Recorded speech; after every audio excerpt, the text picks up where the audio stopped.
Welcome to NCBA's Cattlemen's Call podcast with host Lane Nordland. Hello, friends, and welcome back to this edition of the Cattlemen's Call podcast. Lane Nordland, happy to have you with us here once again. Thank you for answering the Cattlemen's Call. For many Americans across the nation, many are under self-quarantine or under state restrictions due to the COVID-19 virus. It's having an impact on the financial markets. It's impacting the livestock markets. And we're going to discuss how the coronavirus is impacting the lives of cattlemen and women here on the podcast today. Joining us on the phone, we have three outstanding guests from across the nation joining us here today. First, I would just like to introduce the president of the National Cattlemen's Beef Association from Florida, Marty Smith, is joining us. From Kansas, Jerry Bond, and from Minnesota, Don Schiefelbein. Of course, Jerry's the president-elect of NCBA, and Don is vice president of the association. Of course, we're all on a party line, we could call it here today. But I'll start with Marty first. Marty, how are things going down in Florida here on this day? Well, we're having bright and sunny conditions, and if it wasn't for fear of a virus, I think things would be good here. Certainly, with a large population like we have, very noticeable impact on all aspects of our life here. Florida, of course, does have such a heavy tourist influx, and that's just gone away for right now. And so we certainly see it on the lack of traffic and the lack of activity around the state.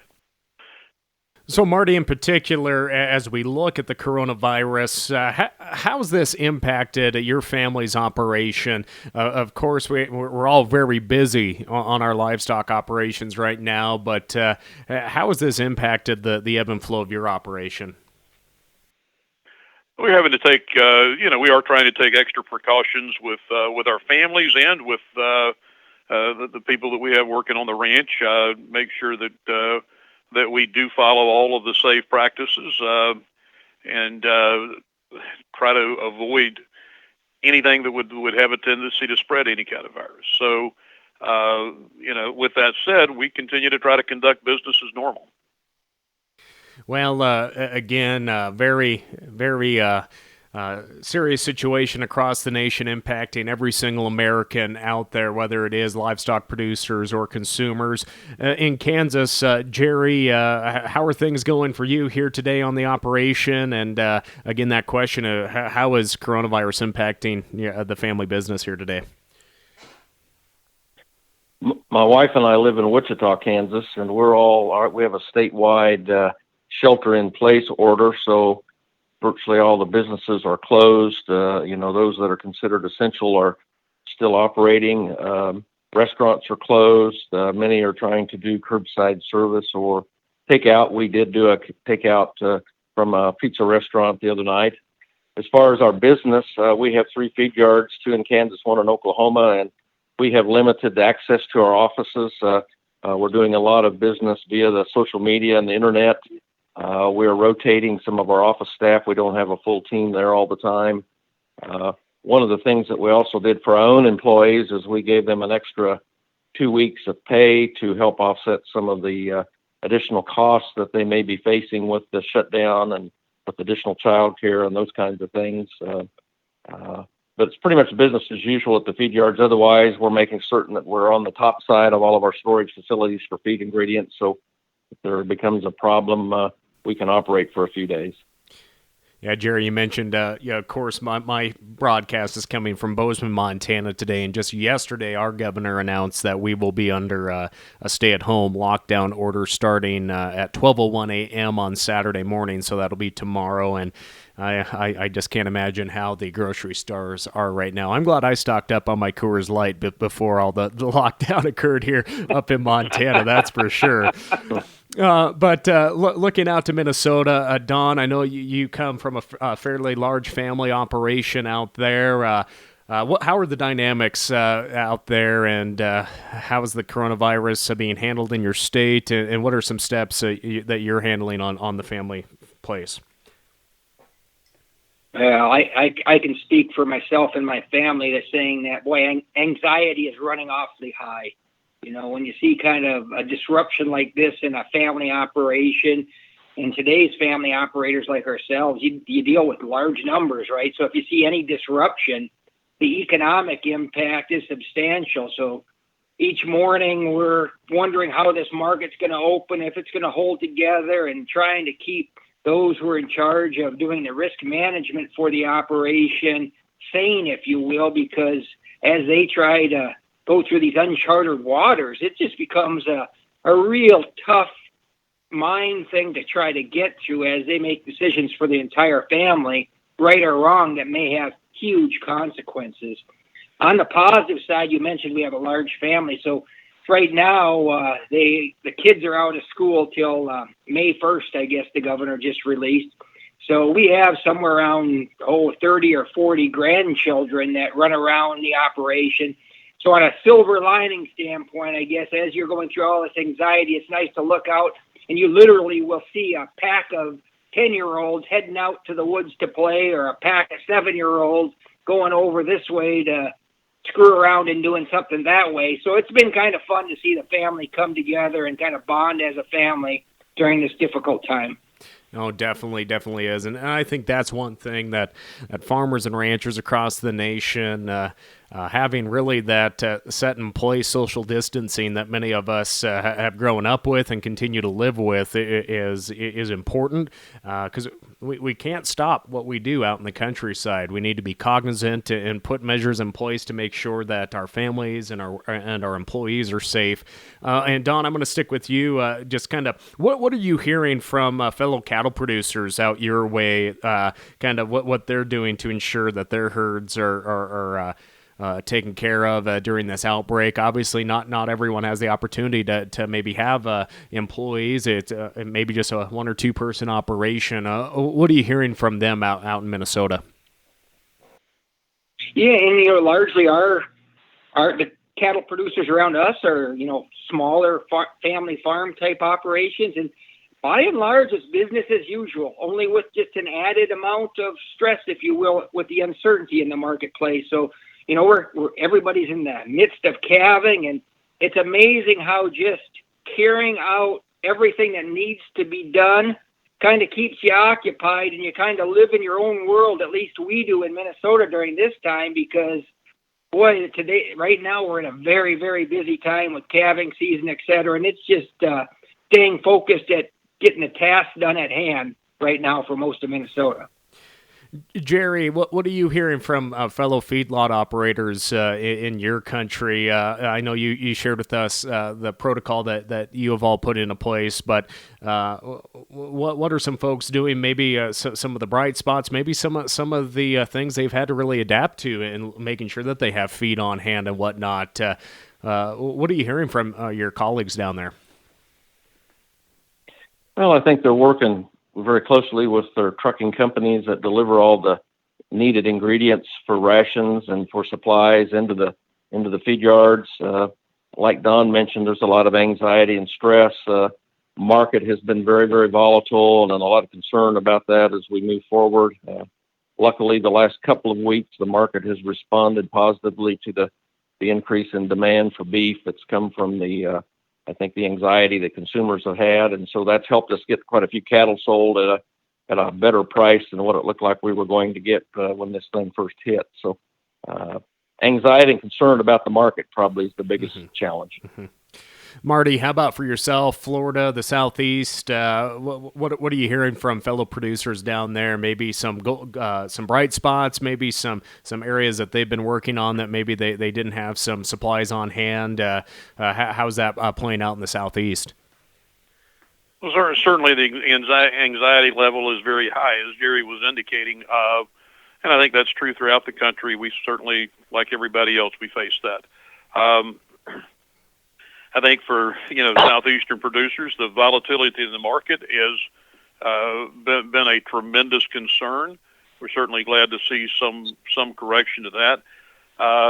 Hopefully, everybody is really looking, and we're hearing good things though about the manner in which beef is being taken off the shelf at the stores. That certainly points to what our industry and what our checkoff has been doing in terms of building that demand for beef, that when people are looking to have to stay home and eat, beef now becomes a prize item, and certainly should show a lot of support for our industry and our product, to look at the shelves, the empty shelves at the grocery stores, to see that the beef is going out of there before anything else. So hopefully that gives everybody a better sense of where we're going. I think we're all concerned about the future, about how long this is going to last, about what the overall impact and the long-term impact is going to be in the marketplace, and just concerned for all of our fellow citizens out there, and we're all facing this together. Marty, you bring up, we've all mentioned the anxiety that this is creating, not just for the livestock industry, but for every single family-owned business and every business out across the nation. As we look at the economic impact that the coronavirus has had on the industry, we just saw that NCBA really was pushing hard to make sure that there was relief for cattle producers in the stimulus bills that are currently the House. As we talk right now, the House is debating the stimulus bill. $9.5 billion would be directed towards the livestock industry to really help offset costs and help producers get through this time. As not only officers of the NCBA, but as cattle producers yourself, why is it so important for the association to seek that funding, Marty?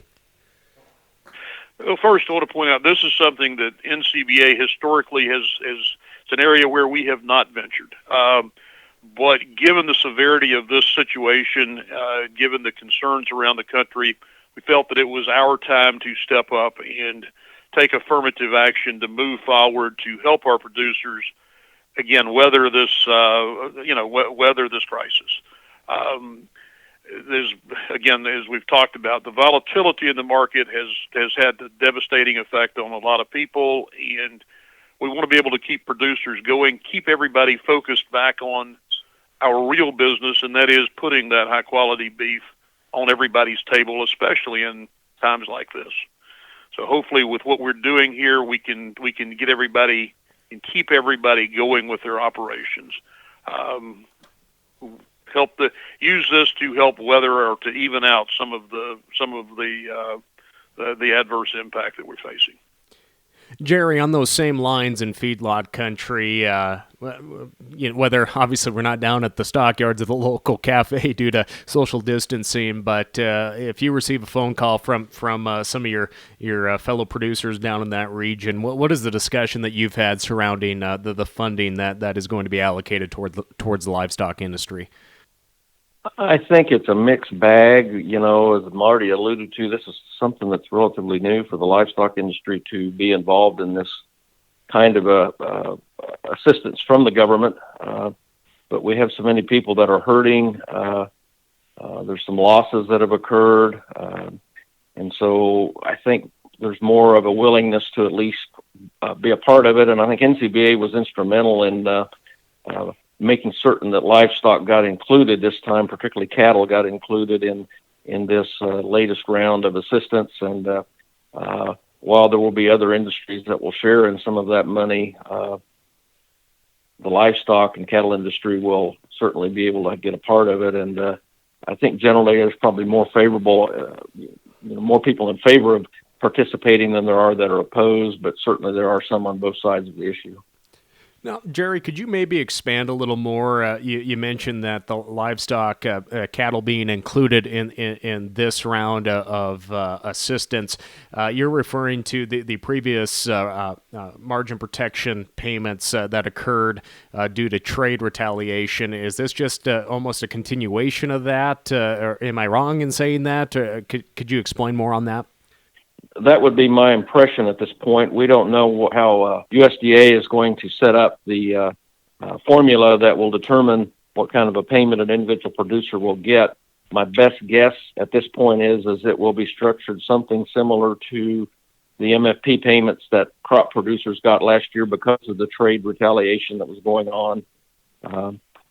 I think certainly they will look at if a certain producer can prove that he had a loss because of this virus and the break the market has experienced since the virus came into being.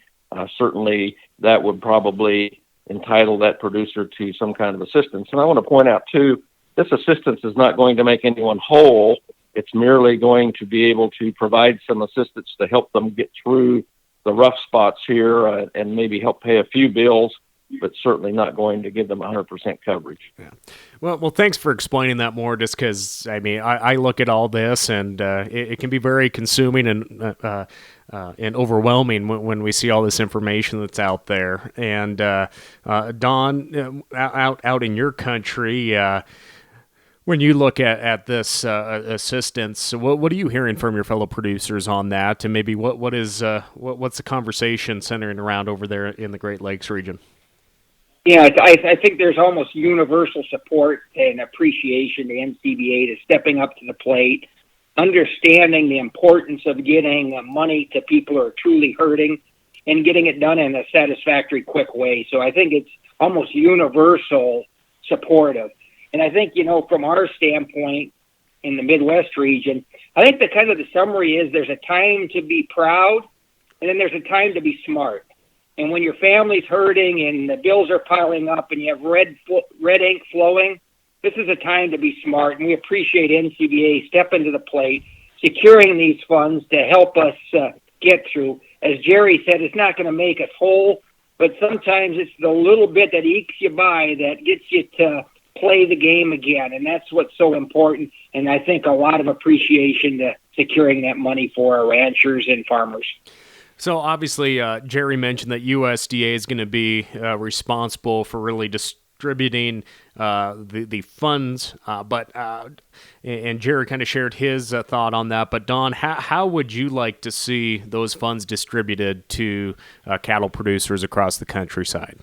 That's $1 million question, and actually that's the big political football. Kind of getting the money might be easier than figuring it out how to divide it out. But regardless of how you look at this, and this is hopefully the prism I hope most producers see, is regardless of where you are in your marketing today, somewhere, somehow, you're probably going to be impacted by what's occurred today. If you're a cow-calf guy, it may be impacting you next fall. Who knows? Because somewhere along the lines, the feeders have to regather their equity somehow. So I hope from everybody's perspective, I hope there's a bigger vision to this, that people understand that we're all hurting in this together, and the more we can do collectively to help everybody, the better off our industry will be. Marty, jumping back to you, looking at these funds, how do you think is the most appropriate way to distribute them to the cattle industry? One thing that to follow up on what both Jerry and Donnie were talking about is within our industry, this is something historically we have an area where we haven't gone that much in the past. As Donnie put it, this is a way to keep families going. And so it needs to be, and we'll be working to make sure that, it's not a windfall payment. This isn't some relief package for other things. This is to help people get through this crisis and to keep our operations in business. So we're looking, we're going to have to look really at what actual losses occurred and when those impacts take place. So we want it to be equitable across the entire country. It is something where everybody has been impacted, and so we're going to be working with USDA. It is their ultimate decision. They do have systems in place with other crops and whatnot to allocate. So we'll be using some of those systems to make sure that the people that need the money are going to get it, and that it not be some sort of windfall program.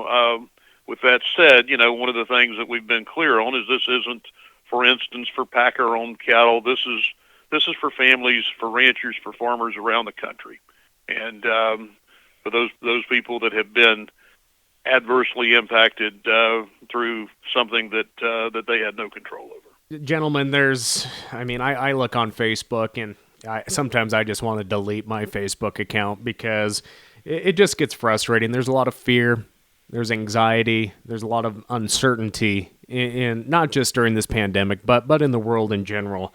And there's folks discussing the current market situation online, and there's certainly folks who are saying that cattle producers do not need or want a quote unquote maybe a handout from the government. I guess what would you say to them one-on-one as cattle producers about this stimulus bill that is most likely going to pass the House here in the next hour or so? What's your message to them? And Marty, I'll start with you. Again, this is about keeping our operations in business. We're not looking for a handout. That certainly is not the way of beef producers around this country. That's not what we do. It's not how we do our business. This is something that is going to help us get through a very difficult time, and it's somewhere where it's something that NCBA has looked at long and hard, given the past history, going back to some of the trade issues that we talked about, where we've said, we really weren't looking for any type of government assistance. This time we got to listen to people from around the country and our membership that said, this is different. This is a national crisis, really an international crisis, and we need something that's going to keep people in business. So that's what we're really looking to do here with this. Jerry, what's your take on that? Lane, NCBA had a very stringent policy about opposing this kind of thing, and it's been that way for years. But there was a caveat in our policy that said in the time of a natural disaster, and we had a lot of discussion about that. I think the volunteer leaders and the staff of NCBA dissected that policy, and we made the determination this week that this did indeed result in a natural disaster, and that would allow us to go to Washington and insist that beef producers be included in this process. I would also comment for those that don't really want to do it, they're not going to be forced to do it. If they choose not to participate, that's certainly their option, and I frankly would respect them if they don't. But we certainly have a certain segment of our industry that need the assistance, and so that's what it's about. Don, your take on this? Yeah, I know it's difficult for some because we are a proud bunch of a group of people who typically like to earn everything we get. But I guess, from my perspective and discussing it with lots of people in our area, as I mentioned before, there's a time to be proud, but then there's a time to be smart. And when it comes to taking care of your family, you've got to use all the means possible to take care of your family. And I very much understand that while this is not a normal practice for NCBA, it is absolutely the right decision at the right time to assist these families who are definitely in need at a time that there's so much uncertainty in this world. I was just this morning talking to my dad about the situation, about the markets, and we're a small operation. We operate up on Fort Belknap Indian Reservation on Montana's High Line. We've been up there since the late 1860s, early 1870s. Tribal ranching up there, and my dad and I were talking about looking back to the 1980s. My grandfather's not Indian. They ranched off the reservation, and a lot of things went haywire in the 1980s, and there wasn't a lot of support. A lot of farmers, a lot of ranchers weren't able to make it through. A lot of young people didn't have a chance to really truly pull up their boots by their bootstraps and go full head into agriculture production. They had to seek other careers. My dad's a perfect example of that. He's had to buy every single acre we have. If we look back to the 1980s, if there was an opportunity for either yourselves or family members or people that to look at these opportunities through assistance to stay into business, how would what would you tell somebody back in the 1980s if this was the situation? The 80s is a part that probably marks my memory as strongly as any period in the history of my life. For some people, it's the Great Depression. For me, it's the 80s. And I look back, just like you said, Lane, during that time period, and make sure we don't re-encounter those same difficulties. And I think that's why it's so important for NCBA to engage during this time, make sure that we don't go through the catastrophe that many of us lived through in the 80s, and make sure that we're doing the right things for the right reasons. The other thing I hit on, Lane, and I'm sure you mentioned it just slightly, is you've also got to become competitive. And where I sit here in central Minnesota, there's a lot of farmers right around me who are used to getting some government assistance. And it's as you stand there alongside them and say, well, I don't want some, as you watch your neighbors collect them, what you're doing to your family is putting them at a disadvantage. And I guess I don't think that's a smart move for ranching communities that have to compete in a world that's very competitive.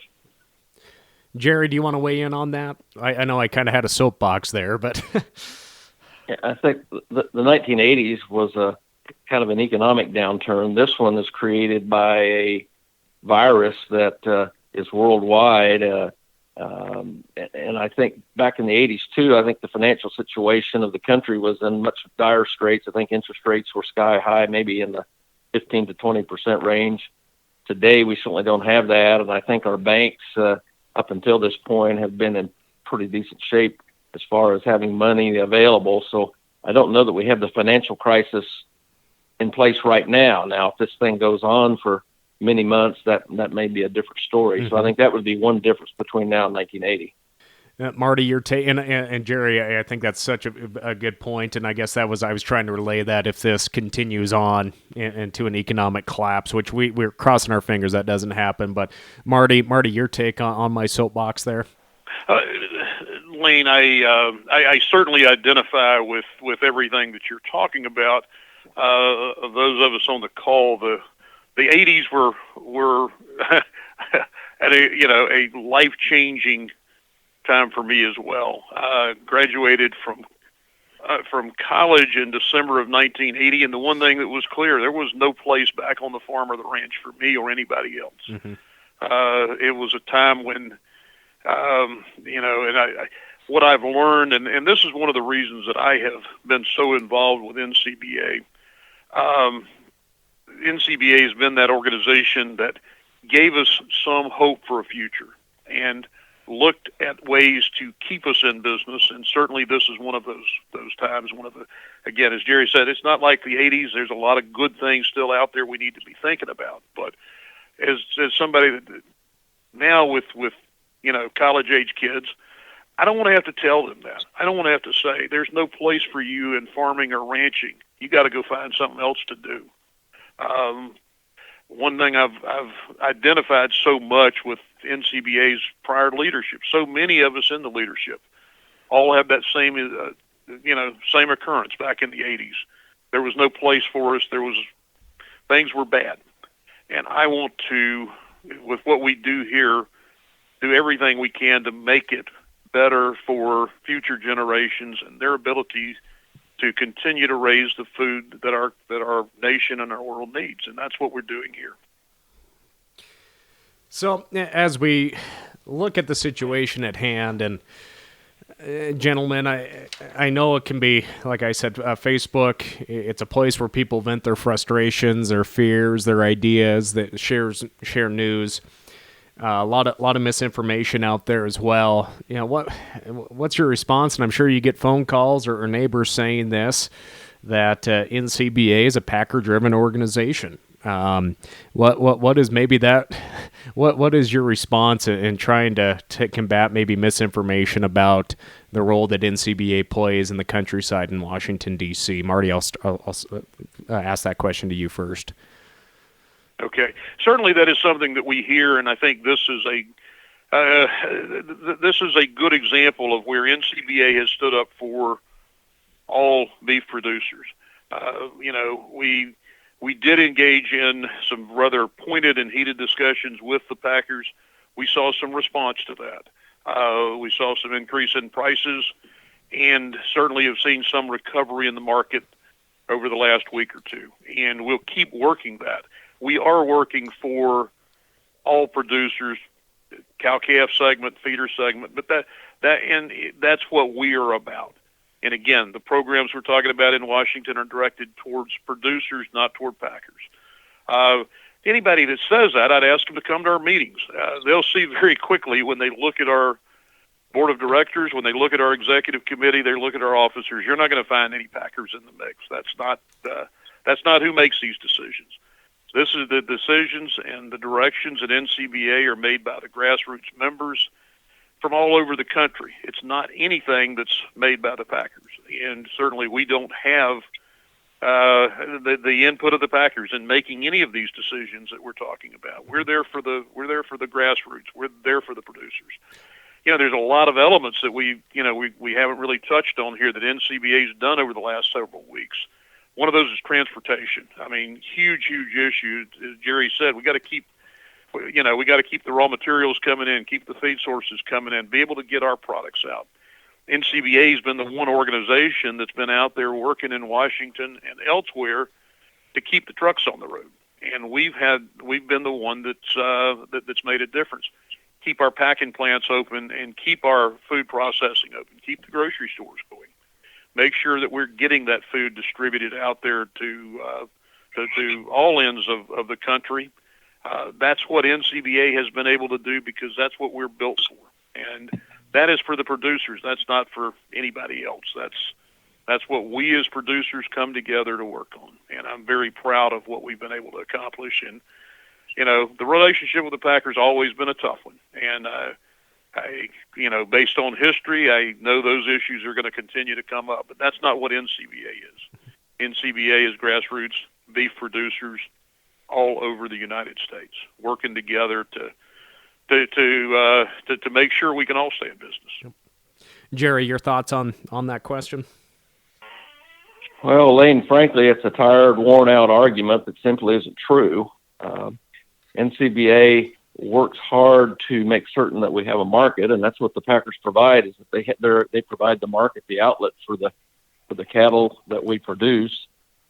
We've also been actively involved this week with government entities to make certain that inspectors and graders are available to keep cattle going through these plants. So while that maybe not directly helps our members, indirectly it certainly does, because if those plants have to shut down for a lack of inspection or grading, then we can't process our cattle and keep the system going and provide beef to our consumers. So I wish people would quit talking about that because it's not true.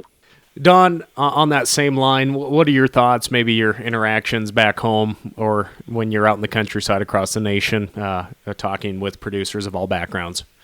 Yeah, that they like to cling to that, but I know this is going to come as a surprise to many, but everything you read on Facebook isn't true.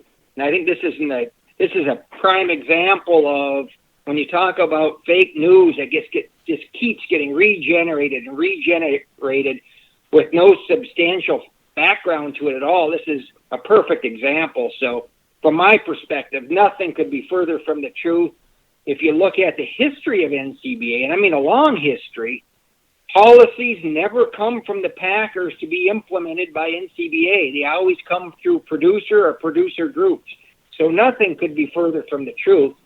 However, that doesn't mean we don't have relationships with the Packers. And I think maybe that's where the breakdown occurs.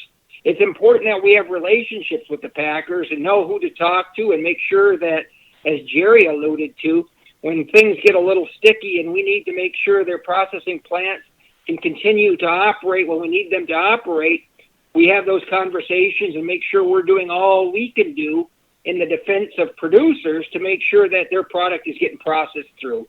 So I would share exactly what Marty and Jerry said, that it's an old line. There's no substantial fact to it whatsoever. But hopefully those that come to our meetings see what we do with their own eyes, realize that nothing could be further from the truth.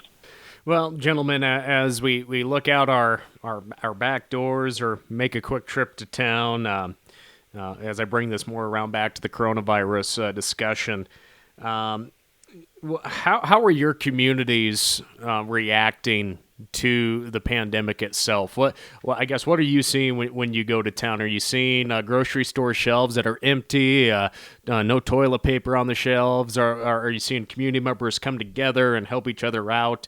What's the reaction been in your parts of the world, Don? I'll direct that towards you first.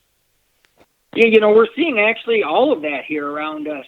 And in our part of the world, it's a little different. So when you start to say you're going to keep everybody confined in Minnesota, keep in mind we just came through a winter, right, where we self-quarantine basically for 3 months typically, right? So we have the jitters to get out right now in a big, big way. So I think this quarantine effect is actually having a huge impact on Minnesotans across this area because they're just itching to get out and do something. We're outdoors people. We like to hunt. We like to fish. We like to be outside. So it's having some huge consequences. Now, what I've been very proud of is everybody understands there's a bigger reason for doing what we need to do. And while it's not fun or it's not comfortable, I believe the people who are doing their best to follow the guidance that was given by the president are really sucking it up and trying to do the best they can to adhere to those rules. And Jerry, for yourself, what are you seeing in Kansas there? Our governor announced a statewide shutdown of most businesses earlier this week, and pretty much every business is honoring that. You still have the essential ones. The grocery stores are still open. Restaurants are open for curbside or drive-by or drive-through. But it looks like people are on it pretty well. Traffic here in Wichita is pretty slow. It's probably, I'd say, a half or third of what it normally is.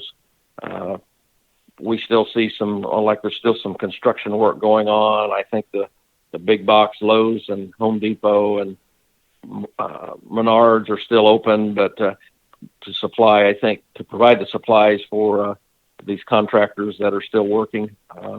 I think a lot of social distancing being practiced as you go out and walk or ride your bike. You'll see people make a big effort to stay 6 feet or more away from one another. So I think for the most part they're honoring it. We don't have much of the virus here in our state yet.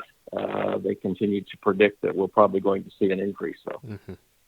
Marty, obviously, Florida has a lot bigger population than Montana, Kansas, or Minnesota. What is your local community? What are they experiencing right now? A lot of the same things that I think everybody's experiencing. That is, the restaurants are closed. They're doing takeout, but a lot of retail establishments have closed. We're all anxiously awaiting things to open back up. I think one of the things here in Florida, when we talk about the shortages and the runs at the grocery stores and other places, we go through hurricanes here pretty much every year, and this is, to some degree, there's some similarity with everybody running out and stocking up, getting ready for the storm. Certainly a population that very concerned. We do have a high percentage of elderly as well, and tourist industry is basically non-existent right now. So everybody's anxious about that. We're optimistic about when this is going to turn around and when we can go back to a more normal life. At the same time, we got a lot of work to be done, and we're continuing to try to get that done.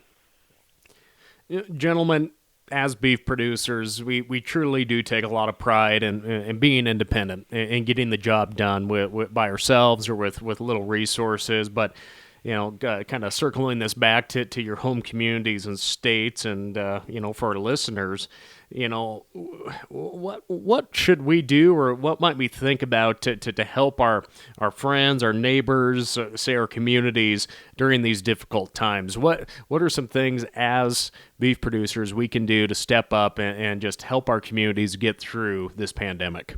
Marty, I'll throw that to you first. Well, certainly I think the biggest thing is just to remember that we are all in this together. This affects every individual throughout this country and throughout the world. And we need to remember the human side of this. That's the most important part of it for everybody. Let's remember that we are all in this together. We all need to be working together, and let's keep looking at the positive sides of it. Let's keep working together to bring this to an end and protect ourselves, protect our families, and let's get along together. This is the one thing that I'd ask everybody to do. Time to be nice to everybody, and certainly that's something that we could all benefit from. Jerry, your thoughts? I think, we all need to be on the lookout for friends and neighbors that need assistance. Some of us have older neighbors that really can't get out and about and get their groceries and those kinds of things, and I think we can volunteer to do that, provide a meal for them. I think the churches have done a pretty nice job, too, of making spiritual assistance available with online services and online prayer times. And I think all of those are available for people to take advantage of. And there are a lot of good movies that are available now through Netflix and YouTube, those kinds of things, too, that can help families come together. And I think maybe this is a time for us to, as a country, to reconnect with our families and and to form a tighter bond, because there's no outside distractions to take away from our time. And maybe in the long haul, this can be a blessing instead of a curse that as it's being viewed at right now. Mm-hmm. Don? Yeah, it's had actually an interesting effect here in Kimball, Minnesota. This is an opportunity, as Jerry said, for us to lead by example a little bit. And surprisingly, we as a family typically almost never eat out. So we're ones that go home for lunch and eat with our family and kind of do things the way it's been done for 100 years. During this time period, we've made it to one of our priorities as a family and as a farm to make sure we help the community by eating out more often, actually, and going to get the food. So actually yesterday, we sent Dad out to go pick up the food for the family, and by gosh, he came back with 50 sandwiches for all of us. So he did a little talking to the restaurateurs, and they said, how is this whole downside affecting you? And they said, you know what? Surprisingly, there's more people like us out there than you can imagine that they're stretching themselves out, and they're saying, we're going to help that local restaurateur. The other thing we've decided to do, and we've done this all along, but we kind of stepped up the efforts during this time, is we want to make sure that food shelf is stacked full of beef. And we basically came in there and said, we got a standing order that if you need beef, we got beef. And during this time period, we want to make sure there are no hungry mouths in the Kimball community area. We've seen retail demand for beef increase 77% in the last week in the wake of the coronavirus pandemic. What's your message to consumers who are clearly enjoying beef, going to this reliable protein in the grocery store in the wake of this pandemic? Yeah, I think, sometimes actions speak louder than words, Lane. And I guess as you kind of watch this thing play out, if you're a beef cattle producer and you don't smile when you take kind of the curtain away, if you will, on seeing what people truly do want our product and watch what happened in the grocery shelves, I guess I can't help but be extremely proud and say, gosh, thank you, consumers, for really demanding the product we raise. It's very humbling. And I think it almost hits another chord when you see those fake meat products sit in those shelves and sit almost fully stocked, as all of our good high-quality protein around and is completely diminished. And I think, I know there's a lot of research projects who have evaluated this thing different ways and different experiences, but I don't think there's a clearer way of sending a message of what consumers really want is to look at that shelf and see there's none of our beef products, and now the fake meat products are fully stocked. Mm-hmm. Mm-hmm. Jerry, what is your thought on that increase in retail beef demand during this very trying time? Well, first of all, I'm like Donnie. I would thank beef consumers for buying our product, and I think secondly, it shows that when the things get tough, they go back to that good old high quality, good tasting comfort food beef, and I'm excited that they chose to do that, and I think it certainly sends a good signal to our industry that we are producing a product that consumers want. And the quality of our product has continued to improve as genetics have gotten better and feeding technologies have gotten better. And so I think, unfortunately, it's taking a disaster here to really show that, but it's exciting to see that the people went out and bought a lot of beef, and they've stocked up, and they're going to enjoy beef while they're cooking at home. Marty, what is maybe your message to consumers that are going back to this reliable, healthy, nutritious protein during this pandemic? Again, we're very appreciative of all of the consumers out there. We have said for years and continue to say it is the best and safest, most efficient, and best tasting product that any of us can buy. And certainly, the market trend right now shows that. And so, it does really, I think, bode well for all of our future. We will get through this, and let's have a great and strong beef industry as part of it. Yeah, I just kind of have to chuckle at myself, like most of us young guys or cow-calf operators, the good steers and heifers, they go down to the road, they go to the feedlots down in Jerry's country, and most of the time that great home-raised hamburger that I get to enjoy is maybe a little older cow that we're using to stock our freezers with, and we were getting a little low at my wife and I here, our house, and she rolled in yesterday from her parents' operation with some hamburgers. So we are stocked up. I'm happy to have some hamburger. We got some steaks in there too. So I'm gonna light up the grill, even though it's a little cold out here. Not much snow on the ground. I'm gonna be cooking some steaks here later today. But so kind of lighten the mood. How about Marty? What are maybe some of those good cuts of meat that you're enjoying maybe at home this week, cooking in self-distance mode? Well, this has been a great opportunity to look at some more recipes. That is one place the internet does provide some interesting information, and we're enjoying that time as a family eating together, and give us a time to try out some things we probably otherwise don't get and or don't eat. So encourage everybody. Let's make this a fun family time, and let's do this with our kids. Do this with our family. Let's. It's a great time to try some of the other cuts that we may not get to eat every day. So, again, great response from our market, great response from our consumers, and those of us in the industry look forward to continuing to supply that demand for them. Jerry, how about yourself? Lane, my favorite cut is a KC strip or possibly a good old ribeye steak, but there are certainly other items that fit the bill too, but it's hard to go wrong with those. We have a tradition here. A lot of our Sundays we have a roast in the oven while we go to church, and when we come home we enjoy a good beef roast for Sunday dinner. So those would be probably the three things that resonate here in our family. Now, Don, you mentioned that your family is helping support those local businesses too. But if you're digging around in the old ice chest, what are some of those meat cuts you're going to be pulling out to feed your family here? Well, it's not just about me with this family. So I got two daughters home right now and my wife. And what we found out is we all love beef, but there's just a lot of versatility and variation among the cuts that all of us like. So my wife is juggling between what we're going to eat today to satisfy one daughter, what we're going to eat tonight to satisfy me, etc. So from one daughter's perspective, she just likes the versatility of hamburger. I mean, for all that said and for all the talk about steaks, etc., let's not forget how versatile and how well-loved hamburger is. And that's her favorite.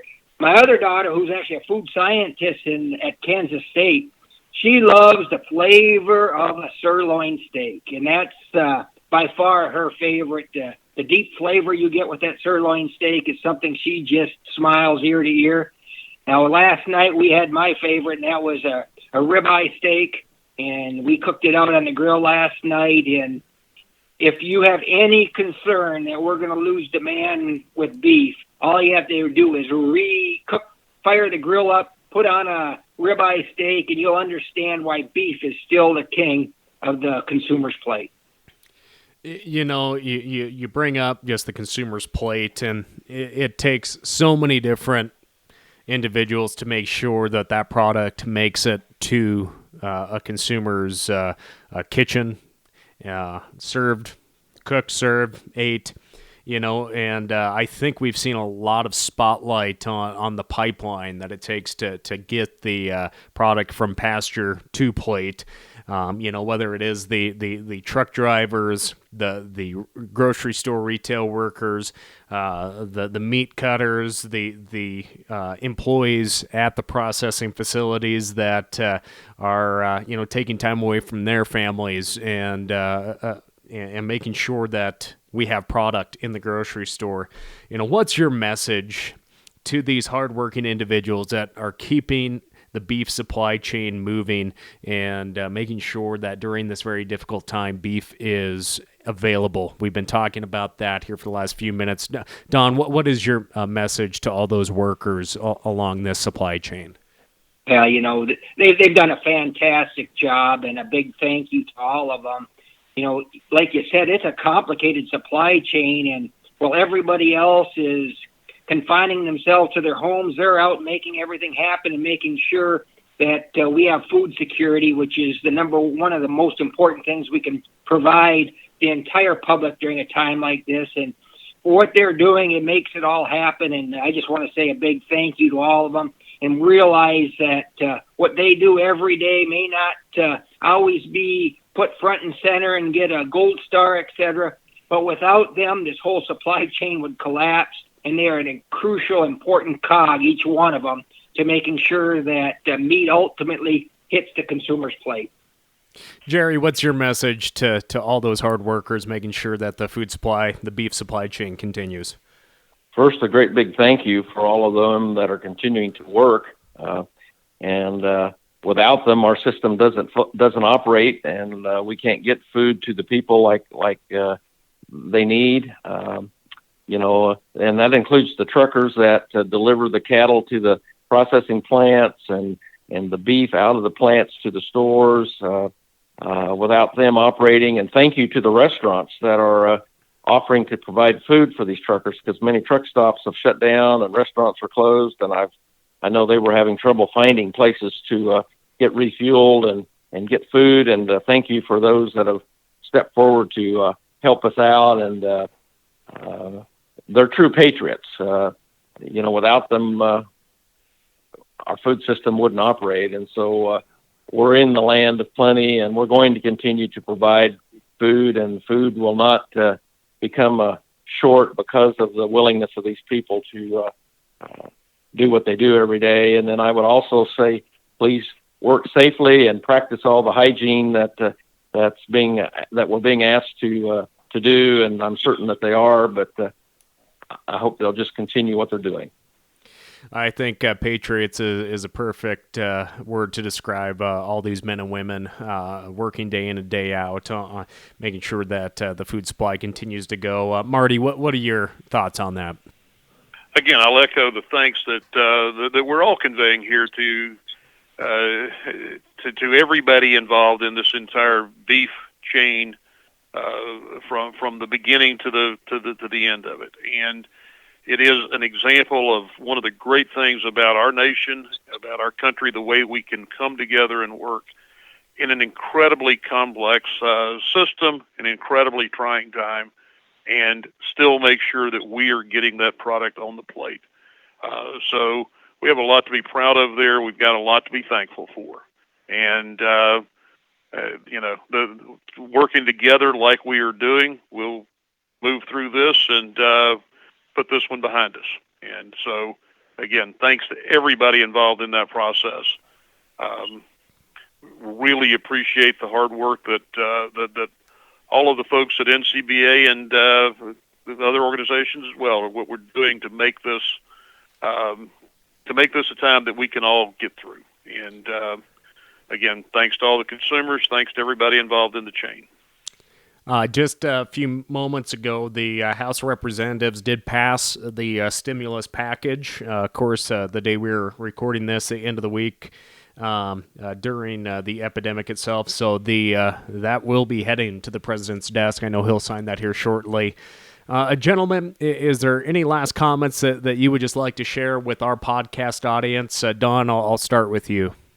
Yeah, we're here to serve the whole cattle industry. So if there are concerns or ideas or thoughts that any of you would like to contact one of us, we'd be glad to hear them and glad to get your input and glad to tell you front and center what NCBA is doing for you and for your family for the sake of making sure you're in this business for the long haul. Jerry, your final comments? Yeah, Lane, I'd say that NCBA understands the stress and uncertainty that everyone is going through, and our staff has worked overtime this week to make certain that our needs are being met in Washington, D.C., and for me personally, I just would throw out a big thank you to our team there in Denver and Washington. Many of them are working from home, but they're still at work, and they put in a lot of effort and time, and I think the beneficiaries of that will be our NCBA membership and others as we move forward and get through this crisis. Marty, final thoughts on and just a message to our podcast audience today? Yeah, as Donnie pointed out, we are, as volunteer officers and certainly our NCBA staff, we are there for producers around this country, and we certainly welcome your input. What we're able to do here is the result of the work of a lot of people for a lot of years, and a lot of volunteer time has gone into this. A lot of staff time goes into it. We're able to keep the beef industry moving. So for anybody that's got any questions, feel free to ask them. More importantly, encourage you to come to our meetings, take part in this. That is where these grassroots decisions are made. That's where our policy's made, and that's where we get our direction, and we want to hear from you. We want you involved, and we look forward to moving this thing further and end up with something even better than what we've had. And thoughts and prayers be with everybody throughout this time, and we are there to help you, and we'll continue to do that. Thank you. Well, thank you, Marty. And again, thank you to all three of our guests today. Don Schiefelbein, Vice President from Minnesota, Jerry Bond, President-elect from Kansas, and President of the NCBA, Marty Smith from Florida. Gentlemen, I know it's a busy time on the operations, but I thank you for taking this hour to share the work that's going on and to answer a few questions. So I truly appreciate it. Thank you so much. Thanks for doing this, Lane. Glad to be here. Well, friends, that will do it for this edition of the Cattlemen's Call podcast. Thanks for answering the Cattlemen's Call. For more information and to learn more about the three guests that we had on today's show, just visit ncba.org. For any suggestions for future shows or questions you may have, just visit us online at ncba.org and click on the Cattlemen's Call tab. That'll do it for today. I'm Lane Nordlund. We'll catch you next time. Thanks for tuning in to NCBA's Cattlemen's Call podcast with Lane Nordlund. For more information, visit ncba.org and make sure to subscribe to the podcast today.